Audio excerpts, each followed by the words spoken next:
آپ سب کو میری طرف سے بہت بہت سلام۔ ہم پڑھیں گے خروج 20 باب 7 آیت۔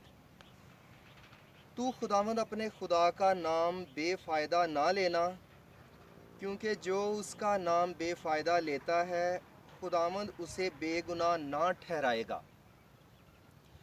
کچھ لوگ واقعی خدا کا نام بے فائدہ لیتے ہیں، جھوٹے دعوے کرتے ہیں، جھوٹی قسمیں کھاتے ہیں۔ اللہ کی قسم میں اس آدمی کو نہیں جانتا، اپنے برے کاموں میں خدا کو گواہ ٹھہراتے ہیں۔ پھر بعض لوگ خاص کر خواتین ہائے اللہ جی، اوے میرے خدایا، او مائی گاڈ بغیر سوچے سمجھے کہتی رہتی ہیں۔ ایسی عادت کو ترک کرنا ہے، کیونکہ جو خدا کا نام بے فائدہ لیتا ہے گناہ گار ٹھہرے گا۔ اس لیے جہاں ضروری ہو وہاں خدا کا نام لینا ہے۔ آج بھی ہم سیکھیں گے خدا کے ناموں کے بارے میں۔ تو خدا کا ابتدائی نام ہے یہوہ۔ تو جو پہلا نام ہے یہوہ یری، جس کا مطلب ہے خداوند مہیا کرے گا۔ جب ابراہیم اسحاق کو قربانی چڑھانے کے لیے لے گیا تو فرشتے نے اسے خداوند کا پیغام دیا کہ وہ اس سے خوش ہے، کیونکہ وہ اس سے ڈرتا ہے، اور اس نے اپنے اکلوتے بیٹے کو بھی اس سے دینے سے دریغ نہیں کیا۔ پھر ابراہیم نے پیچھے نگاہ کی اور ایک مینڈا دیکھا جس کے سینگ جاڑی میں اٹکے ہیں، تو ابراہیم نے اس جگہ کا نام یہوہ یری رکھا، یعنی خداوند مہیا کرے گا۔ پیدائش 22 باب میں ہے۔ پھر یہوہ نسی، خداوند میرا جھنڈا ہے۔ جب بنی اسرائیل ملک مصر سے نکلے تو پہلی جنگ عمالیق کے لوگوں سے ہوئی، جس میں خدا نے بنی اسرائیل کو فتح دی۔ اور خروج 17 باب اور 15 آیت میں لکھا ہے، اور موسیٰ نے اس جگہ ایک قربان گاہ بنائی اور اس کا نام یہوہ نسی، یعنی خداوند میرا جھنڈا ہے رکھا۔ پھر یہوہ الو اسرائیل، خداوند اسرائیل کا خدا ہے۔ یہ دبورہ کے قدیم گیت میں آیا ہے۔ قاضیوں کے دور میں جب بنی اسرائیل نے خدا کے آگے بدی کی تو خدا نے انہیں کنعان کے بادشاہ یابین کے ہاتھ میں کر دیا۔ اس دور میں دبورہ نبیہ بنی اسرائیل کا انصاف کیا کرتی تھی۔ پھر 20 سال بعد برق اور دبورہ نے معجزانہ طور پر بنی اسرائیل کو مدیانیوں کے ہاتھ سے چھڑایا، اور اسی دن برق اور دبورہ نے گیت گایا، اور قضات باب 5 تیسری آیت میں لکھا ہے، آئے بادشاہو سنو، آئے شہزادو کان لگاؤ، میں خود خداوند کی ستائش کروں گی، میں خداوند اسرائیل کے خدا کی مدح گاؤں گی، یعنی یہوہ الو اسرائیل کی مدح گاؤں گی۔ یہوہ سالوم، یہوہ شالوم، خداوند سلامتی ہے۔ اور 40 برس گزرنے کے بعد بنی اسرائیل نے پھر خدا کی نظر میں بدی کی تو خدا نے انہیں مدیانیوں کے ہاتھ میں 7 برس کے لیے کر دیا۔ پھر خدا نے جدعون کو برپا کیا جب وہ میں کے کولوں میں گیہوں جاڑ رہا تھا تاکہ اسے مدیانیوں سے چھپا رکھے، تو خدا کا فرشتہ اس سے ہم کلام ہوا اور کہا، آئے زبردست سورما، اسی زور میں جا اور بنی اسرائیل کو مدیانیوں کے ہاتھ سے چھڑا، میں تیرے ساتھ ہوں۔ تب اس نے جانا کہ یہ خدا کا فرشتہ ہے جب اس کے شکرانے کو سختنی قربانی کی طرح قبول کیا۔ اور قضات 6 باب 24 آیت میں لکھا ہے، تب جدعون نے وہاں خداوند کے لیے ایک مذبح بنایا اور اس کا نام یہوہ سلام یعنی خداوند سلامتی ہے رکھا. یہوہ سباؤت،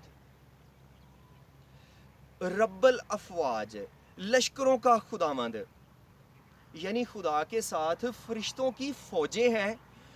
خدا کا یہ لقب پہلی مرتبہ پہلا سیموئیل پہلا باب اور تیسری آیت میں سیلا شہر کے سلسلے میں آیا ہے، جہاں پر رب الافواج کی پرستش ہوتی تھی کیونکہ وہاں خیمہ اجتماع تھا. یہ نعرہ داؤد نے بھی جاتی جولیت کو للکارتے وقت استعمال کیا. پہلا سیموئیل 17 باب 45 آیت میں ہے، اور داؤد نے اس فلسطی سے کہا کہ تو تلوار، بھالا اور برچھی لیے ہوئے میرے پاس آتا ہے، پر میں رب الافواج کے نام سے جو اسرائیل کے لشکروں کا خدا ہے جس کی تو نے فصیحت کی ہے تیرے پاس آتا ہوں. داؤد رب الافواج کے نام سے اس کے پاس جاتا ہے. عطا ایل روئی، اب خدا کے چاند ایک صفاتی نام ہے عطا ایل روئی. اے خدا تو بصیر ہے، دیکھنے والا ہے. پیدائش 16 باب میں ہے. یہ حوالہ ہاجرہ کی اسماعیل کی ماں ہاجرہ کے واقعہ سے تعلق رکھتا ہے. جب سارہ نے ہاجرہ کو گھر سے نکال دیا تو خداوند کا فرشتہ بیابان میں ایک چشمے کے پاس ہاجرہ کو ملا اور اس کی اولاد کے ساتھ خدا کے وعدے کو بیان کیا کہ خدا اسے برکت دے گا. ہاجرہ کے اس واقعہ سے اس کنویں کا نام بیر لہی روئی پڑ گیا، یعنی خدا کی رویا کا چشمہ. شافی، عبرانی میں یہوہ رافع، صحت دینے والا. خدا نے اپنا یہ نام بنی اسرائیل پر مارا کے مقام پر ظاہر کیا اور ان سے وعدہ کیا کہ مصریوں کی کوئی بیماری ان پر نہیں آئے گی. شور کے بیابان میں بنی اسرائیل اس طرح ہی کہ شاید وہ جنگل بیابان ہوں، تو بنی اسرائیل اس بیابان میں 3 دن تک چلتے رہے اور انہیں کہیں پانی نہ ملا، اور جب ملا تو وہ کڑوا تھا، اس لیے اس جگہ کا نام مارا پڑ گیا.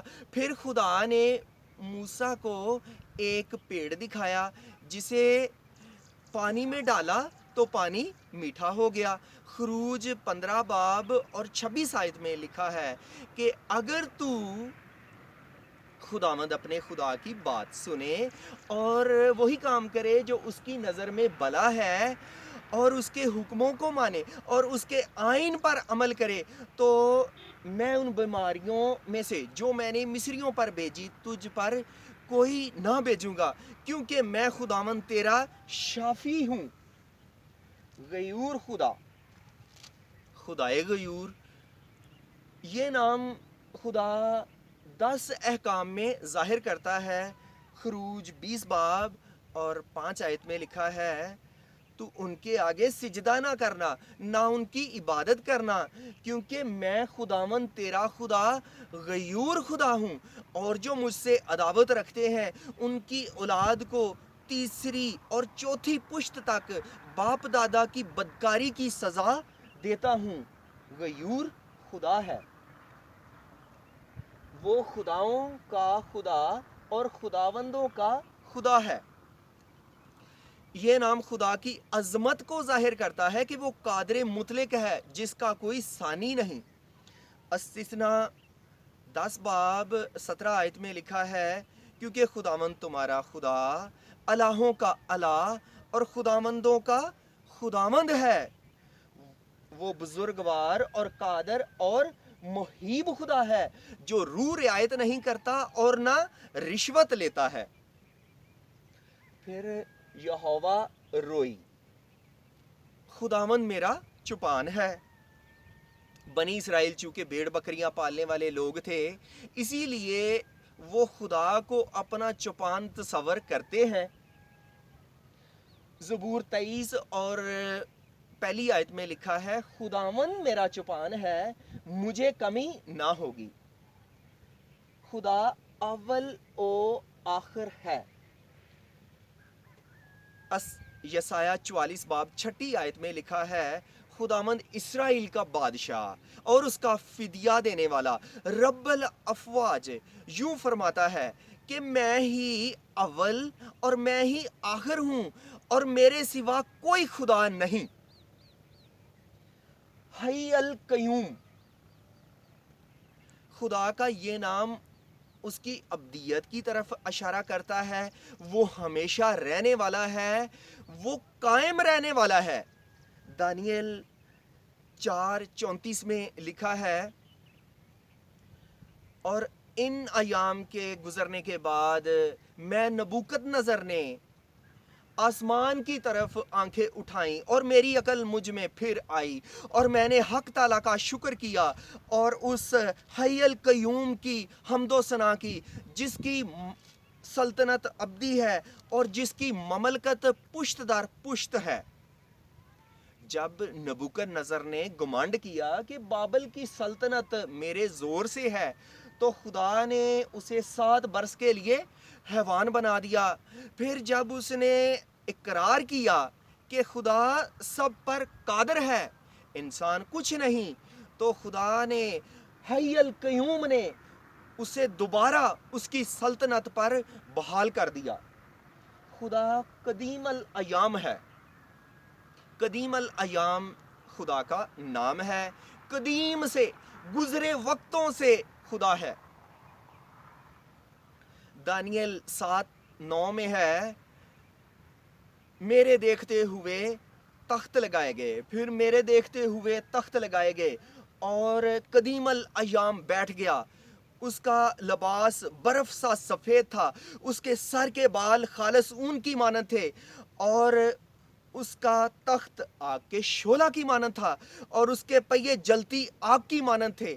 یہ خدا کے تخت اور جلال کا ظہور ہے، جس کا نام قدیم الایام بھی ہے۔ آخری نام رب العالمین،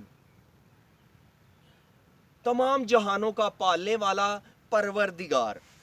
زکریا 4:34 میں ہے، اس نے کہا، یہ وہ 2 ممسوح ہیں جو رب العالمین کے حضور کھڑے رہتے ہیں۔